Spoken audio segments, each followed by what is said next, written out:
Video ನೋಡ್ತಿರೋ ಎಲ್ಲ ಗೆಳೆಯರಿಗೂ ನಮಸ್ಕಾರ. ಗೆಳೆಯರ, 1999ರ ಕಾರ್ಗಿಲ್ ಯುದ್ಧ ನಾವೆಲ್ಲರೂ ಮರೆಯುವಂತೆ ಇಲ್ಲ. ಆ ಯುದ್ಧ ಭಾರತದ ಇತಿಹಾಸದ ಪುಟಗಳಲ್ಲಿ ಸುವರ್ಣಾಕ್ಷರಗಳಲ್ಲಿ ಬರೆದಿಡಬೇಕಾದಂತಹ ಯುದ್ಧ. ಯಾಕೆಂದರೆ 1948, 1965, 1971ರಲ್ಲಿ ಭಾರತದ ಭೂಭಾಗ ಕಬಳಿಸುವ ಉದ್ದೇಶದಿಂದ ಯುದ್ಧ ಮಾಡಿತ್ತು. ಅದೇ ರೀತಿ ಪಾಕಿಸ್ತಾನ 1999ರಲ್ಲಿ ಮತ್ತೊಮ್ಮೆ ವ್ಯರ್ಥ ಪ್ರಯತ್ನವನ್ನು ಮಾಡುತ್ತೆ.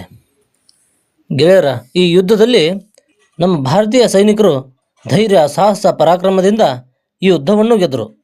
ಈ ಕಾರ್ಗಿಲ್ ಕಾರ್ಯಾಚರಣೆಗೆ ಆಪರೇಷನ್ ವಿಜಯ್ ಎಂಬ ಹೆಸರಿಟ್ಟ ಕಾರಣ ಯುದ್ಧ ಗೆದ್ದ ನಂತರ ರಾಷ್ಟ್ರಾದ್ಯಂತ ಕಾರ್ಗಿಲ್ ವಿಜಯ್ ದಿವಸ್ ಅಂತೇಳಿ ಪ್ರತಿ ವರ್ಷ ಜುಲೈ 26ನೇ ತಾರೀಕು ಕಾರ್ಗಿಲ್ ವಿಜಯ್ ದಿವಸ್ ಅಂಥೇಳಿ ಎಲ್ಲರೂ ಆಚರಣೆ ಮಾಡ್ಕೊಂಡು ಬಂದೇವಿ. ಗೆಳೆಯರ, ಮುಂದಿನ ವಿಡಿಯೋದೊಳಗೆ ಈ ಕಾರ್ಗಿಲ್ ಯುದ್ಧ ಹೆಂಗಾತು, ಜಾಟ್ ರೆಜಿಮೆಂಟಿನ ಕ್ಯಾಪ್ಟನ್ ಸೌರಭ್ ಕಾಲಿಯಾ ಹಾಗೂ ಅವ್ರ ತಂಡದವ್ರದ್ದು ಯಾವ ರೀತಿ ಬಲಿದಾನ ಆಗಿತ್ತು ಅನ್ನೋದನ್ನು ಹೇಳ್ತೀನಿ. ವಿಡಿಯೋ ಇಷ್ಟ ಆಗಿದ್ರೆ ದಯವಿಟ್ಟು ಸಬ್ಸ್ಕ್ರೈಬ್ ಮಾಡಿರಿ.